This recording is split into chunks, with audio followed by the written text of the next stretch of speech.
Hey, I'm JR Lay, and welcome back to the Level Up Business Podcast. In today's episode, I'd like to introduce you to Dave Boyce, who is the Executive Chairperson and EVP of Product at Winning by Design. And I want to introduce you to Dave because Dave has just published a new book titled Freemium. You see, with 5 SaaS exits under his belt, Dave is no stranger to building billion-dollar business models, and I know the insights that he's going to share with you today will help you level up your business and your life as a B2B entrepreneur. But first, if you are a visionary B2B entrepreneur who wants to transform your insights and IP into influence and income, send me a text right now, 832-240-1922, because I want to teach you. I want to show you how you can turn video content, just like the one you're watching right now, into a published book that monetizes your unique wisdom. Now, let's get ready to learn, grow, and level up together with Dave. Welcome to the show, Dave. I'm so happy you're here. You've got a new book out, Freemium. And before we get too deep into talking about the book and the relevant topics that come from the book, what is good in your world right now? Give me some good news personally, professionally, to get started on a positive note. Oh, I love that. Well, I mean, generally, JR, I frame everything as positive. Like if given a choice, things are going great. But what's going great? My kids are doing great. My youngest kid just graduated high school. He's off to do great things. And that makes us an empty nester in about a month. So Wow. I look really young, but I'm really old. No, what it is you look really young, but you've got a lot of wisdom that you've accumulated over the years, There you go. and you've packaged all of this up into your new book, Freemium. And it's interesting, you're in a different stage. Your youngest is leaving, you'll be empty nest. We're in the thick of things. We've got a 15, 13, 11, and 9-year-old. So we're Rock on. right in the middle of the thick of it. So we'll be there soon, but I'm just loving every minute with them, and Those are amazing years. Like, soak it up, my friend. I really appreciate that. And it's, I look back on just life, but really the last 15 since my oldest was born, because when he was born, we had 4 kids that were 5 and under, and that was chaos. And then we got through that. I was like, felt like we're smooth sailing. And now I feel like we're in chaos again with the teen years, but it's just a different perspective. So let's use that word perspective as a jumping off for our conversation, because you do have this book, Freemium. 2 books myself. Why invest the time? Why invest the energy? Why write this book? Why write Freemium right now? Well, great question, JR. I've helped build and sell 5 companies, and they're all in the software space. And, some went better than others. Like, some we got away with our lives, some we actually did pretty well. And each one of them, was its own journey. And I was always on kind of the market-facing side. I was either running product or running marketing or running business development. I had one of these companies we sold to Oracle, which, and I had a pretty big quota at Oracle running a global sales overlay team. But I learned some stuff about what works and what doesn't work, and I saw some trends in the market towards self-service buying and kind of like automated go-to-market.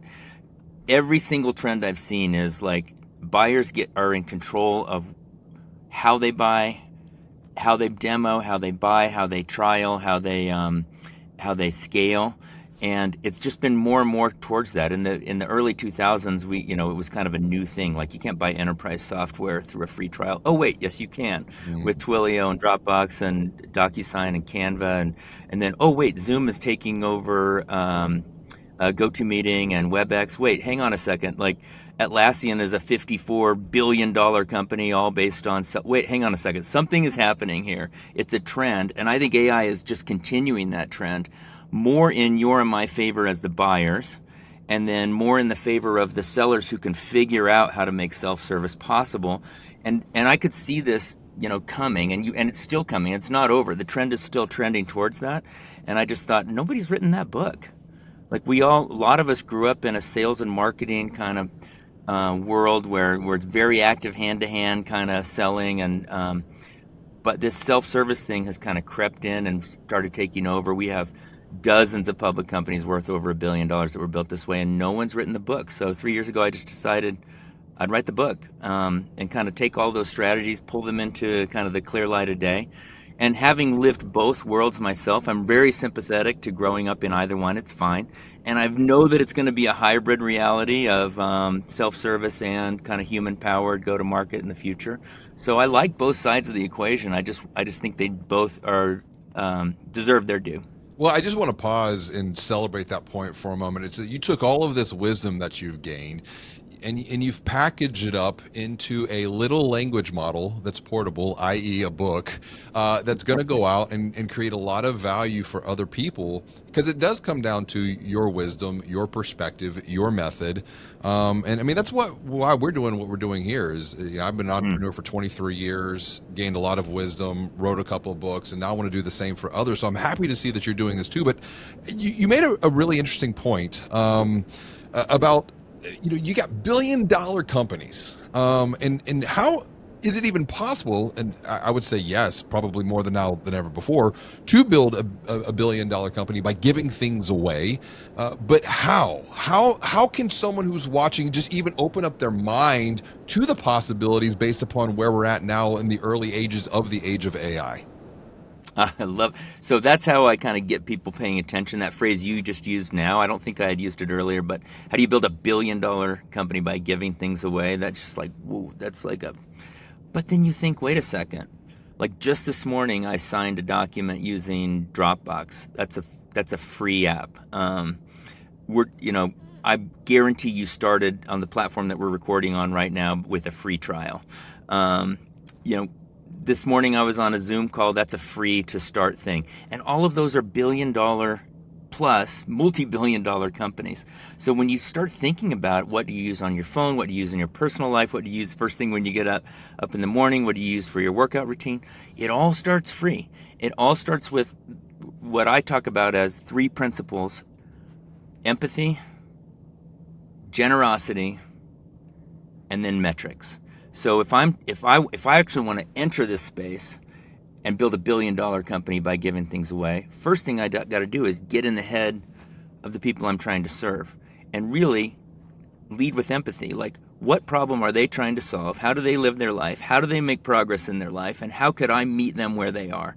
That's an empathetic mindset. That's a get to know you mindset. That's a really understand kind of how you live your life mindset. And then once I understand it, okay, cool, take this.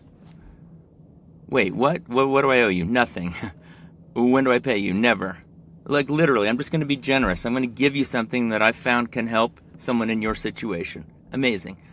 Well, over time, of course, you are going to pay me, because you're going to get to a point of usage where you're going to want to access features or capacity or volume or something that you're going to want the next tier of service. Great. But for now, just solve your problem. And then I'm going to track it with metrics, meaning I'm going to know what your journey looks like. I'm going to know when you stumble. I'm going to know how to make things easier for you, because I'm not in the room when you're using the product. I'm going to use metrics to tell me how it's going for you. That's going to help me improve my product, get better and better, serve your needs better and better. And over time, we'll build a journey together. So it sounds more like a collaboration of co-creating something together. But you mentioned empathy. And I think about the generosity that you also shared. I think about reciprocity. And I actually had to look up the word reciprocity while you were talking, because I was like, well, we think about that word. I think about like some of the old writings, How to Win Friends and Influence People. Reciprocity was a big part of that narrative. But reciprocity, academically defined, is the practice of exchanging things with others for mutual benefit. So where does reciprocity fit into this idea? And perhaps maybe the deeper question on that too is, as you mentioned, the idea of building a $1 billion brand by giving things away. Yes, it gets people's attentions, but what mindset shifts must they undergo themselves? What transformations must they undergo themselves to see that come to fruition? Because it is just a different way of thinking. And the reason I'm setting the question up like this, I'll come back and tell you why in just a minute, but I want to get your take on this first. Yeah. So reciprocity is a real thing. There's a really cool book. In fact, this is one I thought you were going to bring up. It's probably on your mental list. Bob Cialdini wrote a book called Influence. the psychology of persuasion, which Yes. has really become kind of like a Bible for marketers, digital marketers. And one of the key points that he has in that book is reciprocity, exactly what you said. Like, hey, if I give you a gift with no strings attached, did something just happen between us that makes you feel like, maybe you're going to look for an opportunity to give me a gift? The answer is yes. Like, so if I'm generous with whatever service I've built, I can pull you into my world in a way that feels like we're shoulder to shoulder instead of squaring off across the table. It feels like we're working together. I'm helping you. At some point, it's going to be your privilege to help me. At some point, when I say, hey, now it's time to step up to the next tier, you're going to be like, amazing, because I've been essentially getting away with something forever. You've been helping me forever. I'd love to help you. It's the type of thing that allows us to, to tip with a smile and to and to just kind of meet people where they are. But the mindset shift for us, the entrepreneurs, is that we have to take the first step. Yes. Like, we're going to enter that space with something of value, and we're going to actually look to solve someone's problem by delivering value before we extract value. This actually echoes a recent conversation I was having. They were doing this with knowledge, with education, with the Okay. perspective that they gained. So I've got a couple of like sidebar questions on this, and then I'm going to loop back and see if, and I might even just take a quick note so I don't forget them as we continue to unpack here. But what is it that maybe it's a belief? Because another book that I'm thinking about here, you mentioned the book Influence, but also friends with him is Joe Polish, who wrote a book called What's in It for Them. It's the title of the book, What's in It for Them. And you're right, the entrepreneur has to step into this arena first. But what are perhaps the beliefs that they have, like an entrepreneur would have historically, that would prevent them from even entering into this space to what I wrote about in my book, my first book? It's 4 words: help first, sell second. It's a bit of a mantra.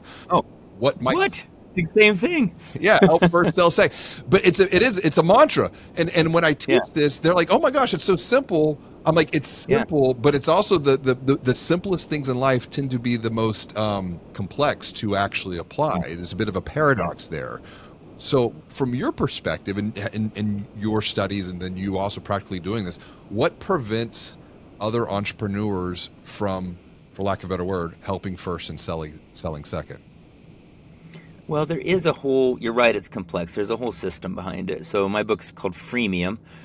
First part of that word is free. Okay, got it. I'm not going to make any money on that. The second part of that word is, from premium. Okay, that's where I make my money. Okay, got it. So I got to connect those two halves into a system that leads with generosity, and then that elicits reciprocity, to use your word. And that whole thing is stitched together like into a journey that's very natural. And a lot of us, grew up. JR grew up in a world where, like one of my first sales mentors said, never confuse sales with implementation. And what he was trying to do was separate the two. Like, we're going to make some promises, we're going to get some money, and then we're going to be gone, and somebody else is going to implement, and whatever happens after that isn't our problem. That's not a very customer friendly point of view. It's a very commission check friendly point of view. Like, we'll get this deal done, and then you guys will handle the rest. Right. But it's not a human kind of approach, and now we've become much more human as software has become easier to use, as products have become more accessible, as self-service has entered. And then as social networks have really provided a lot of the information about the products and services we use. Like, I never buy anything without quickly checking, like, what's the general point of view out there about this company or this product.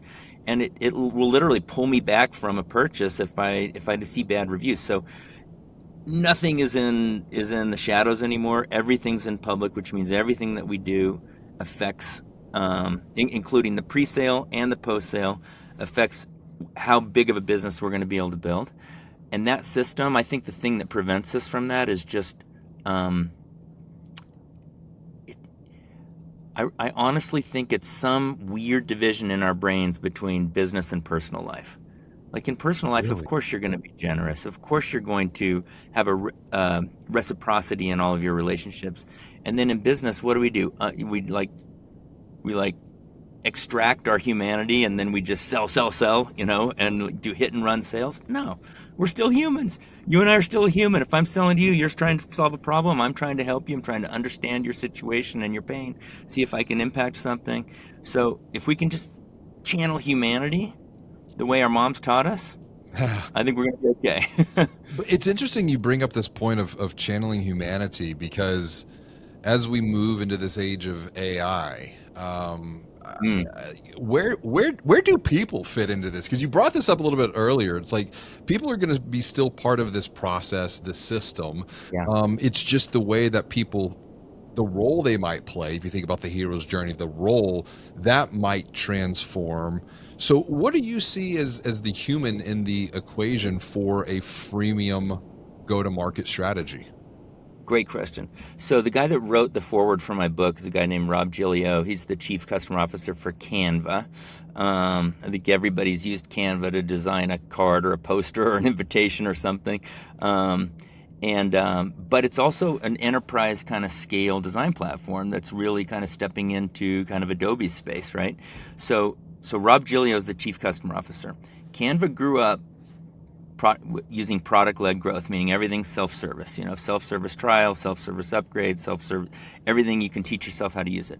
But at some point, especially in a large organization, there are places where I'm going to need help scaling it within my business. So what Rob has done is he's built this notion of humans stepping into that journey at the right time, like after the customer's already experienced some impact, but before they've kind of gotten frustrated with their ability to scale or create a team license or an enterprise kind of approach. And then instead of saying, what can I sell you? The mindset is, how can I help you? So that human steps into the equation and says, hey, I see that you're seeing success with this. Is there anything I can help you with? I see you've never accessed this whole set of functionality that you do that's actually part of your subscription. Could I help you? Could I help you see how to use that? Could I help you scale this? Is there anything I could do to help scale the impact? And it's a helpful mindset that just brings humanity into the equation. And Rob does never once, like we've actually talked to Rob about, would you want a robot, quote unquote, a robot, like an AI agent to show up as that helper? And he's like, nope. You can have robots do some of my back office stuff, but my front office stuff, when I'm squaring off with a customer, I want it to be human to human. That human in the loop is something I'm seeing more and more as a point of opportunity, particularly in B2B. And I like the way that you mentioned scaling value, scaling impact. Because it comes down to what you and I were talking about before. It's a matter of perspective. If you're not using this, or if you're new to this platform, software, perhaps even a service, having an Obi-Wan Kenobi there to guide you, to teach you the ways of the Force, or having a Gandalf to walk the journey with you, or a Mr. Miyagi to show you the moves, like that is going to be a key piece of the value scale.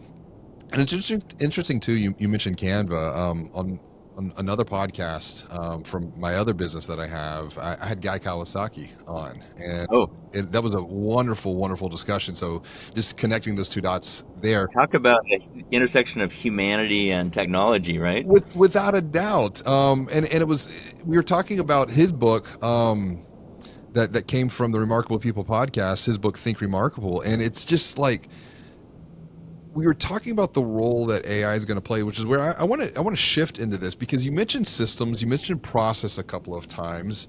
I think about Izzy Sharp from Four Seasons Hotel. One of the things that is really stuck in my mind from reading his works is look for opportunities to, and I'm paraphrasing, to systematize or operationalize the predictable so that we can humanize the exceptional.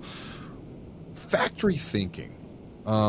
You write about factory thinking and how factory thinking, quote unquote, is revolutionizing revenue production.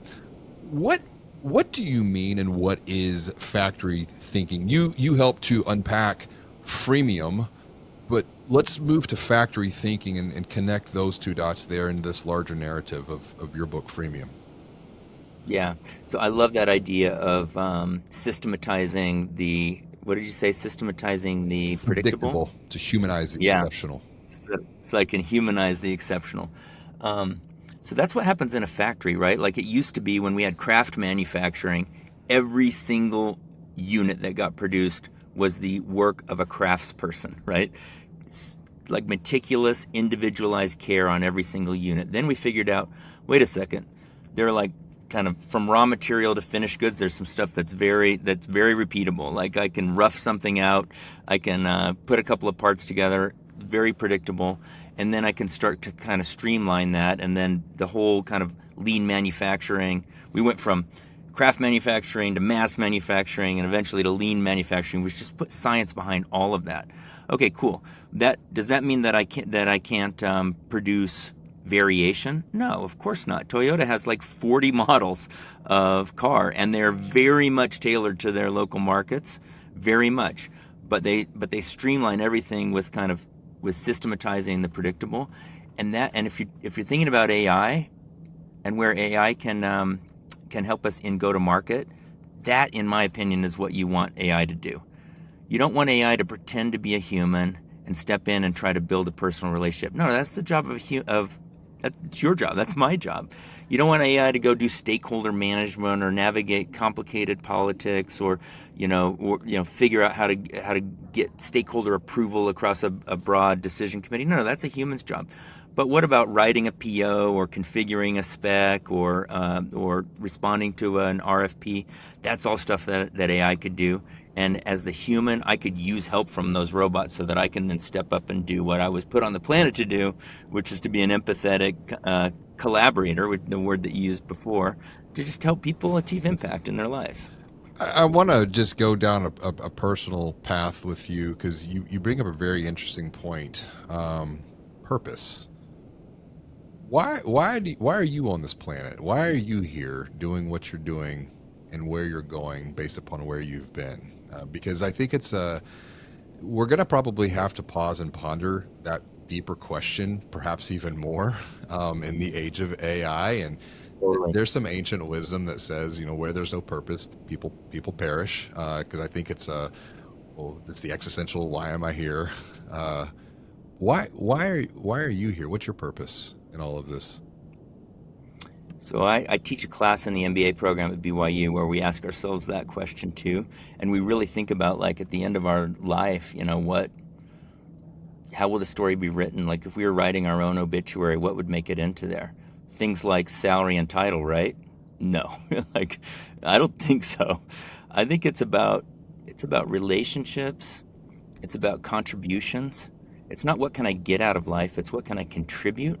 Like that's the thing I'm going to be proud of at the end of my life. And it's about mastery, like what am I going to be good at? So I think about relationships, the human connections that I build, the contributions I can make to the world around me, and the mastery. And when I ask myself that question, JR, like why am I here? One of my superpowers is helping people gain confidence. And I really think confidence is something that stands between most of us and success. It's usually not competence. We usually have the raw materials. We usually could do it if we were willing to step forward, if we were willing to step into the unknown. And so that little bit of confidence that helps somebody kind of go take on that thing that they've been wondering whether they should do, step into the unknown, dust off if they skin their knees. I'm pretty good at instilling confidence like that. And being 57 years old now and having seen a few things, I can do that with the next generation, and they can go do amazing things. Confidence, I once heard, it's the result of doing what you said you're going to do. Confidence is a result, and it's like you make these micro commitments, you achieve results, that creates momentum. You're able to measure the progress that you've been able to see, and that then creates more confidence to commit to the next thing with courage. So I think courage, confidence, commitment, clarity, they all move hand in hand together, and you're providing a lot of clarity in this conversation. I know there's a lot of clarity in your book Freemium. One thing I don't think people are very clear on right now, and maybe you can provide them with clarity to help increase their confidence, is when it comes to AI and automation. You touched on this, but let's go a little bit deeper here. what do you see AI is already automating when it comes to go-to-market strategies for B2B brands, and what might be next, based upon just pattern matching your perspective of the world? Yeah, I've done a lot of homework on this, as you might expect. And in the freemium world, a lot of stuff's already automated, right? Like the free trial's automated, the upgrade to paid is already automated, renewals and expansion are already automated. Okay, but for some products, that's a more difficult thing to do, like a complicated product. I don't understand whether I need the platinum or the silver or the gold package. Okay, well, it is pretty easy to activate a little helper bot, and Rob Giglio's perspective notwithstanding, that it always has to be human to human. For him, he's talking about further down the road. But what if I could just ask, like, hey, do I need the gold or the platinum? I don't know. Here comes the agent back. Are you looking to do this, this, or this? Oh, I'm looking to do this. Okay, so gold's going to be good enough for you. So I can actually insert help along the journey using an AI agent who knows language and who knows the features and of my product. So that's a super easy thing to do. Under the covers, there's a bunch of other stuff that's happening around signal detection, interpretation, knowing whether I'm a happy customer or a not happy customer, knowing when to deploy humans into the conversation versus just let me continue along my happy path. There's a lot of stuff happening on that. And then just the kind of the rudimentary, predictable parts of transactions, like writing quotes, configuring solutions, signatures, which we do all the time, but all that stuff can be automated with AI as well. So it sounds like systems thinking, first principles are going to be very important when just analyzing and assessing, diagnosing where a brand is today, and then what the possibilities are. So I think about myself, I think about other entrepreneurs who are listening to this conversation, watching this conversation. What can they do to prepare for AI potentially? And I think it's a big number, replacing 70%, maybe even more of go-to-market tasks within the next 3 years, 36 months. I mean, 36 months is a very short period of time. And that's one of the reasons, like, when you think about the exponentiality of technology and now AI, it's very hard for our little feeble linear minds to perceive what that is. But when you say 36 months, I mean, if we go back 36 months ago, that's 2022 as of recording, which, I think it was November 30th, 2022. That was when Chat GPT was announced and went from 0 to 100 million users in just 60 days. So what can we do? What can listeners do, viewers do to prepare for AI potentially replacing 70% of go-to-market task within the next 36 months? The very first thing is just to get hands-on, JR. Like, what are you doing today? Like, are you having AI take notes for you? Oh, if you're not, there's a bunch of free products that can listen to your calls and take notes. Are you having AI do your writing for you? Okay, if not, upload some writing into any of the core models and see how it can help you improve with your writing, help summarize, help outline, help create to-dos. And now OpenAI just came out with their agent. So agents can help you kind of sequence tasks. So try that. Like, it'll pop up right in your account as something that you can try. Just, you want to get your hands dirty. Once you're doing kind of non-production level, kind of easy, simple, kind of low risk but kind of high return things, then you'll start to imagine, well, wait a minute, could I do this every time this way? And that's when you're going to start, as an entrepreneur, you're going to start saying, well, could I systematize that? Like, could it actually do that without me asking it to do that? That's more of an agentic point of view. Mm-hmm. And there are, I can either program that in myself so that it just happens automatically, or I could buy an agent off the shelf that's already been programmed to do that. And it's just going to start taking that predictable stuff out of my life and automating it so that I can go be a human. But the first thing you got to do is just start wherever you are. Just start. The water's moving fast. It's scary to step into fast moving water, but it's even scarier to miss the boat. So I need to be in there. Yeah, and to make this real practical, one of the things that we've been doing is when we interview entrepreneurs as part of our Level Up Business OS, we're taking the unique wisdom that they've gained and are building models around their unique wisdom, around their unique perspective, because that comes back to your point. It's like it's how you begin to multiply that perspective, or even perhaps see things that you can't see because you have a blind spot. But when you look at it from like you get out from the jar and you start walking around the bottle and or the jar and look at the label from a lot of different angles, you begin to see things different. And that's where I wanted to connect a dot back to before, because I think you were talking about like thought and ideas and thinking, but there are 4 steps that lead to some sort of human transformation, which I think that we're going to have to continuously transform even faster from a human perspective, because yes, like you're going to see things different. I'm seeing things different. Those watching and listening, I hope, are seeing things different from our conversation. Get a copy of a book, they're really going to see things different. But when you begin to see things different, that's where you're going to start to think differently. And so you think differently, but that doesn't mean you're going to change your behavior. So there's some behavior modification that comes into this, because to bridge the gap between the thought and the action, we got to think about the feelings, the emotion, the empathy, as you're talking about before. There's that human element. And so you're going to have to feel different to then apply the thinking to then take those next steps and actions. And that's where I want to wrap up here, because as we look ahead, you talk about seeing different, you talk about the speed of change here. In this freemium model, it just completely opens up a whole new way of seeing and thinking. But McKinsey, they have 3 horizons. When we look at like investing for the future, you've got 70% in the current, 20% optimizing the current, and then 10% looking for that next big breakthrough. What are the big breakthrough innovation opportunities that you're seeing right now when it comes to go to market, particularly when thinking about freemium? Yeah, well, this idea of automated GTM and self-service, those are 2 sides of the same coin, right? Self-service purchasing, automating the purchasing process.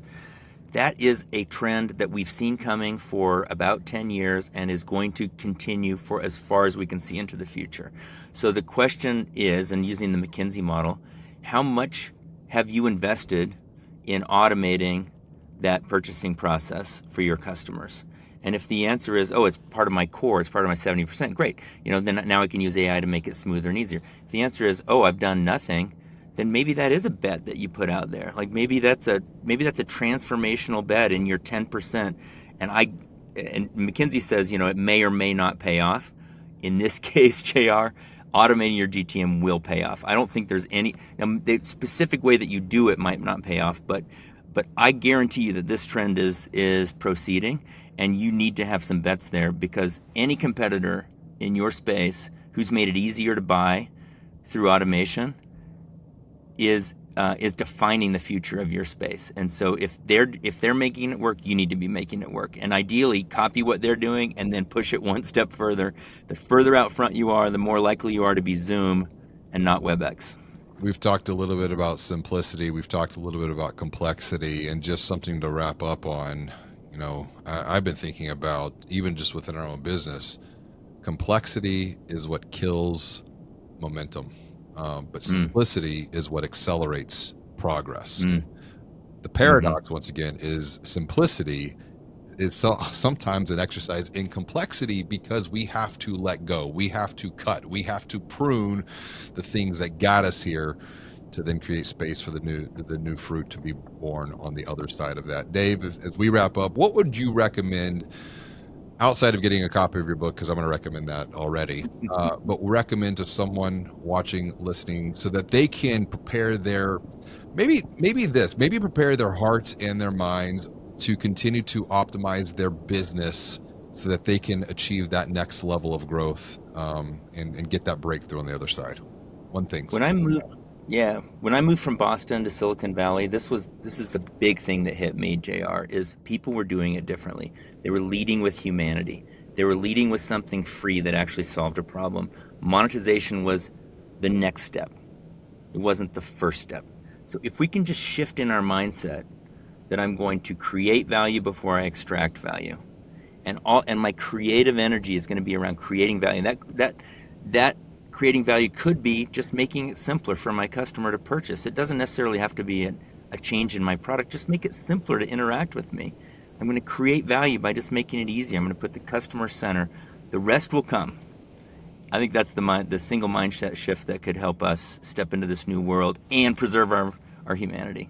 I'm right there with you. Put people at the center of your thinking, put people at the center of your heart, and everything else is going to take care of itself. Just keep your eyes open. It's like, where can I help? Where can I help first? Where can I sell second? And I would once again recommend go grab a copy of Dave's book, Freemium. And by the way, I've loved this conversation with you. And if someone wants to connect with you, continue the conversation that we've started, how can they best connect with you, reach out and say hello and get a copy of the book? Amazing. So productledgtm.com is my Substack, and you can follow me there. I'd love to connect with you on LinkedIn.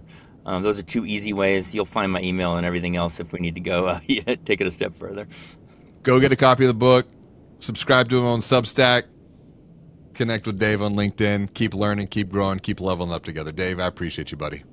Thank you, brother. All right, we'll see ya. Thank you again for tuning in to learn, to grow, to level up together with Dave and the unique wisdom he shared with us. If you are a visionary B2B entrepreneur who wants to transform your insights, your IP into influence and income, send me a text right now, 832-240-1922, because I want to teach you how you can turn video content, just like the one you're watching right now, into a book that monetizes your unique wisdom.